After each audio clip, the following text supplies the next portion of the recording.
Hi guys, the gear to get here. As you can see via the title, this is going to be a GWG-1000-1A3, or better known as the Mudmaster, review.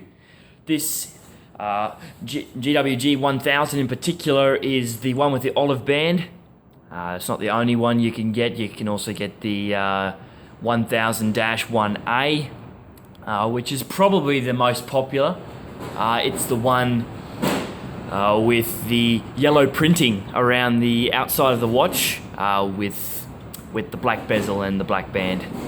And you can also get the 1000-1A9, which is the one with the yellow Tonka truck band, which is also which is an interesting, it's just a whole other interesting thing in itself.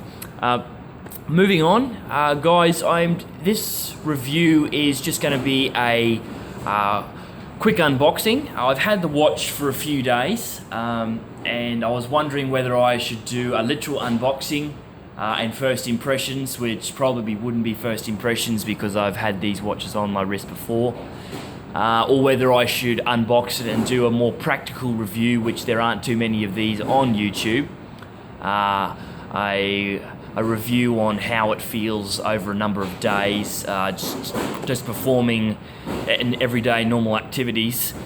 So I thought I'll put the watch back the way I found it. I'll just do a quick overview, show you guys all the features, the modes that this watch has, and then I'll have the link to another more in-depth review for maybe an owner of a Mudmaster that wants to clarify how some of the functions work, or just maybe a G-Shock fan who just wants to know more about them.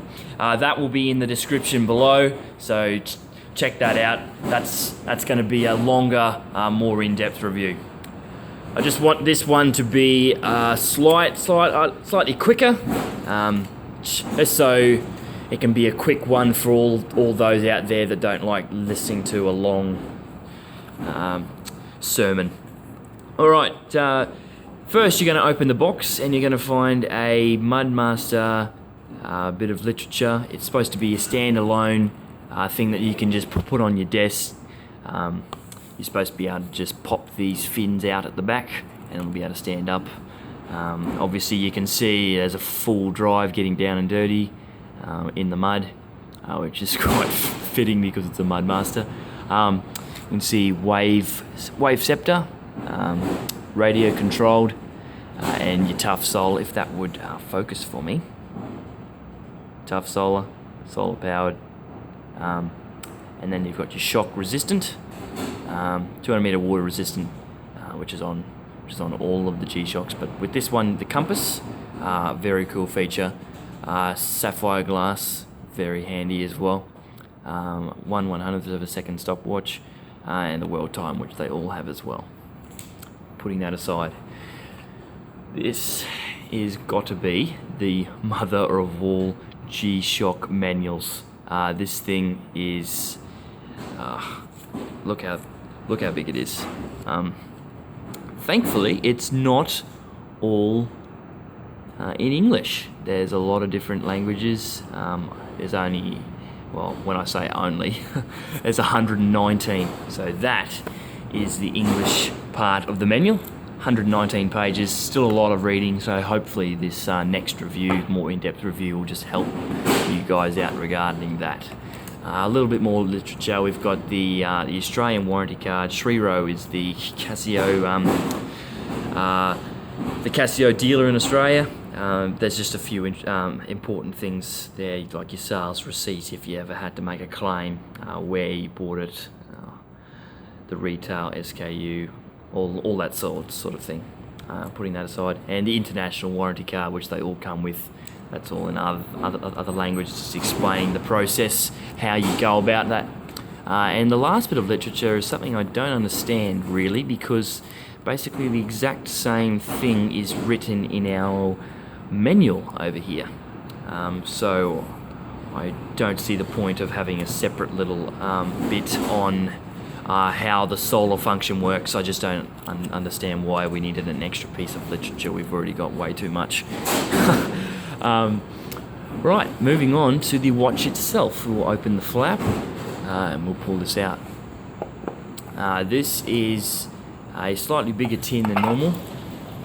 We've got a normal tin over here, which is the tin to the watch that I'm wearing here, which is the GA100. And that's just a quick comparison of the size difference there. You pull open the lid and you've got the watch in this nice little plastic bag. Pull that out. You've got the tag there, which is just another quick advertisement telling you what's on the what's some of the features part of the watch. Wave scepter, radio controlled, which is basically the atomic part of it, and also you have some more features. Triple sensor, which is basically 4 sensors because the altimeter and the thermometer are part of the same sensor. Alright, moving along quickly. Take that off, put that back in the box, and we'll get rid of the box over here. Don't need things lying around. And here's the watch. Just going to do a quick overview of all the buttons. Just something worth mentioning before we move on. With the Mudmaster, G-Shock haven't gone with the way they normally go about it. I'll just do a quick comparison here. On the GAs, which is basically the same with any other G-Shock watch, the buttons go A, B, C, D, and then you might have an illumination button on like your mud bands and your range band and things.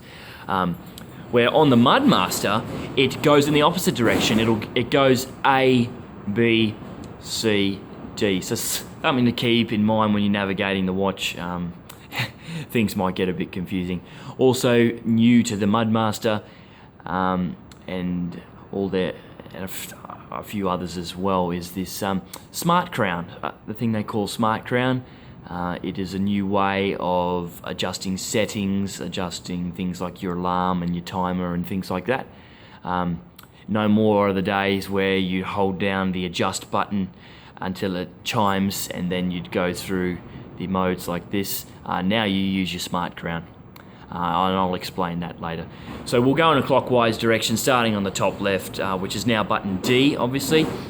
D changes the LCD display to your own personal preference, the way you'd like to view the watch in the home time mode. So I've got it at the moment on the analog time and your digital time. You can change that to obviously the day and date and month.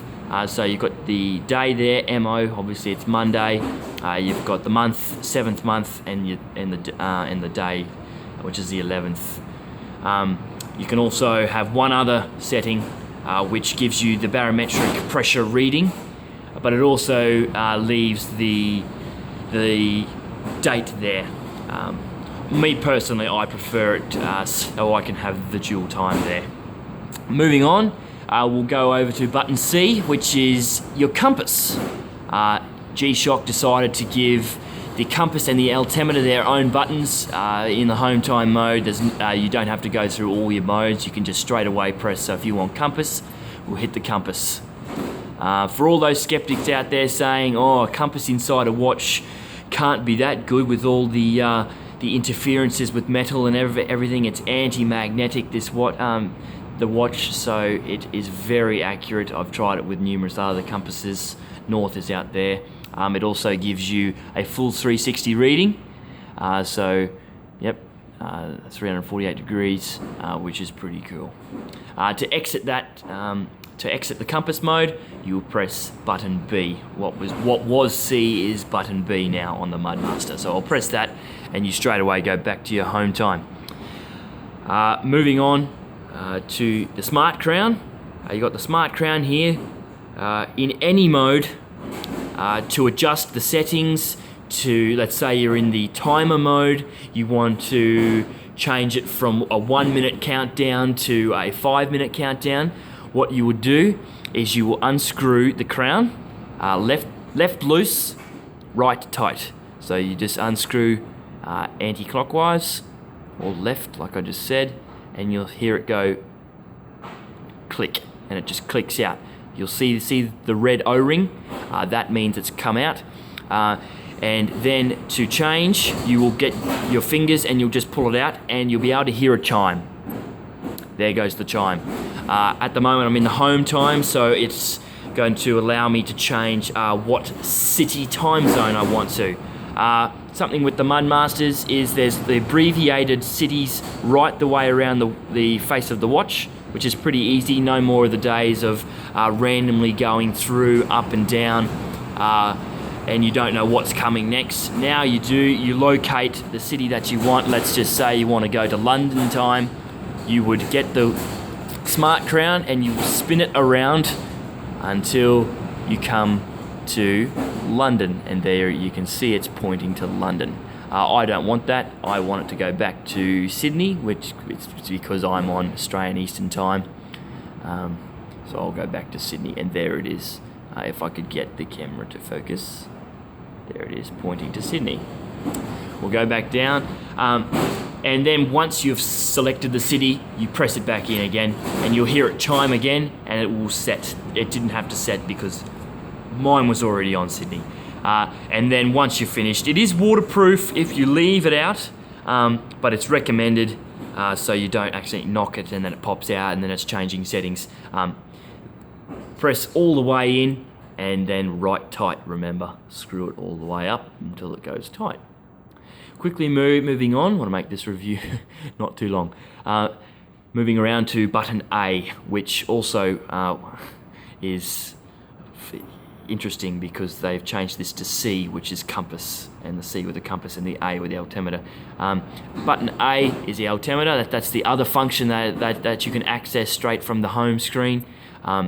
LT, it'll show you, and it's saying that we're at 90 odd meters. I think we're around there. I think we're late 80s, but yeah. I haven't given it a reference height yet, so that's straight out of the box. Again, to access straight back to the home time, you'll just press button B, and you can see it says home time. Moving on to around the buttons, we'll go around to button B. Button B is your modes. Around we go. Obviously the illuminator light button there is there as well. I'm not going to give you a day-night comparison. There's plenty of reviews out there on YouTube that can show you how bright it is at night. I will comment on the on the glow function that G-Shock have. There's many critics out there that say that the glow doesn't last long enough and it's pretty much a useless function because you charge it and within an hour it's gone. I think that is false. Like I said earlier in the review, I've worn this thing around for 3 or 4 days everywhere. I've been in the water with it. I've gone to bed with it. In the night, middle of the night, I wake up and I can still clearly read via the glow markers. So I don't think that's too much of an issue. So anyway, moving back to the modes. First mode will be barometer. I'll just go back to the home time. That's another cool feature, guys. Hold down button B, and no matter what mode you're in, it'll go straight back to time. You don't have to worry about going straight through. So back to the home time. First, press and we have barometer. At the moment that's reading 988. The barometer graph is reading a downward spiral in weather, which is correct. We're experiencing windy and stormy weather at this time. So yes, that is correct. And a sub 1000 reading in the hectopascals version is telling me that there is bad weather on the way. Moving on, we go to our temperature, guys.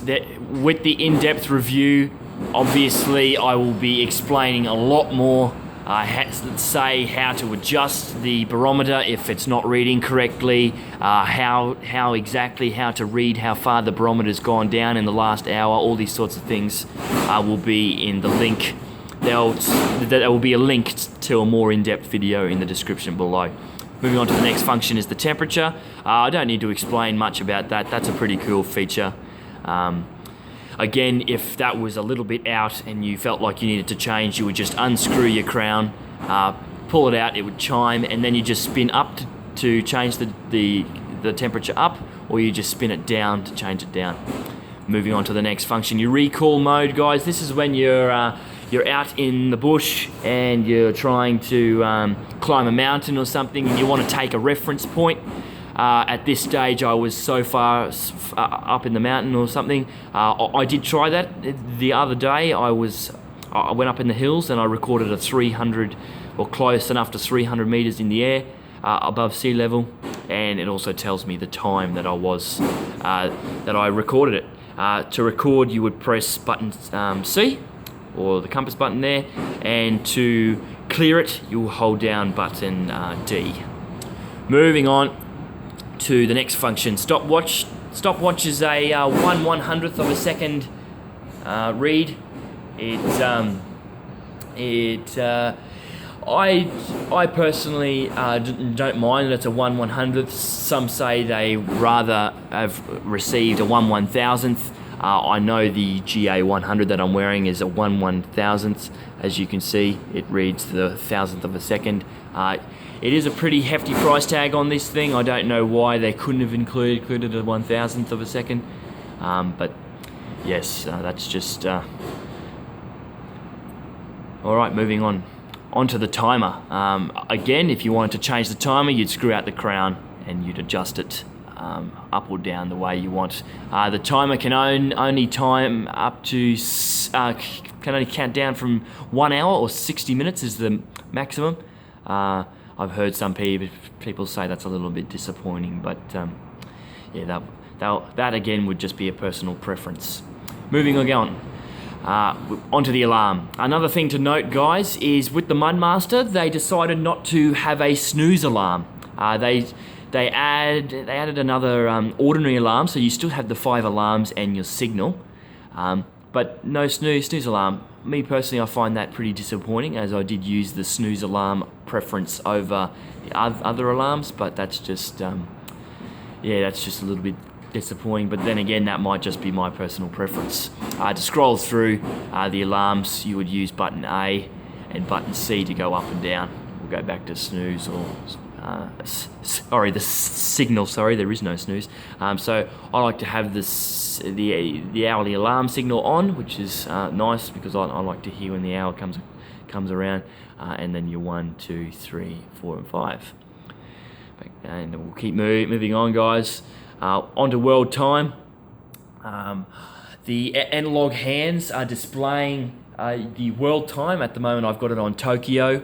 It's 1 hour. They're 1 hour behind us, so it's telling me it's 11:15, and the digital display is telling me HT, which is my home time, is 12:15. Nothing too hard there. And moving on to the final function in the mode settings, which is the 8th, is the atomic reception receiving mode. In Australia, we don't actually have an atomic tower. I know in Japan they have 2, and apparently I've heard rumours that in Northern Australia you can at night time receive reception signals from Japan. I'll explain how I receive the reception signals in Australia in the next more in-depth review, and that's only, you know, sporadically, just to make sure that I've got the exact time. And you press the mode button the 9th time, and you'll return back to the home time. That's the end of the modes, and then we go back to button D, which I've already explained. I'll go ahead and try the watch on the wrist for you guys to have a look. Just as a reference, my wrist is a 6.5-inch wrist, so I'll go ahead and put this on.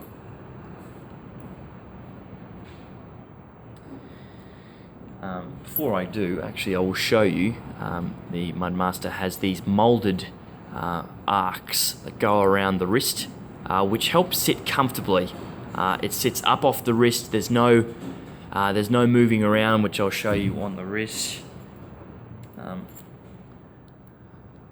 It fits perfectly on my wrist, guys. And there it is. As I said, it helps it sit up above the wrist, and it helps it so there's no movement, like it can't slip around. It's sitting there nice and tight, and yeah, it's a very aesthetically pleasing watch. It looks great on the wrist. It could very well be a fashion statement for some of you guys. You might not necessarily use all the functions. I am an outdoors person. I will find myself using most of the functions. So there you are, guys. There's an overview of the GWG-1000-1A3 Mudmaster. I tried to keep it as quick as possible, but I notice I'm up to 21 minutes. Hit me up in the comments if you've got any questions regarding how the watch works, or if you've got any suggestions on whether what you guys think I should review next, what I should pick up that you guys would like me to review. Yep, for sure. Hit me up in the comments. I'd love to know what you guys are thinking. Also, stay tuned. In the description below will be a link for people that want to know a more in-depth review, because that was just skimming the surface. What I've just done now. This watch has got far more to offer in terms of accurately reading the barometer, the altimeter, how to change all the settings, how the settings work in regards to all the different modes. Alright guys, this is the Gear to Get signing out.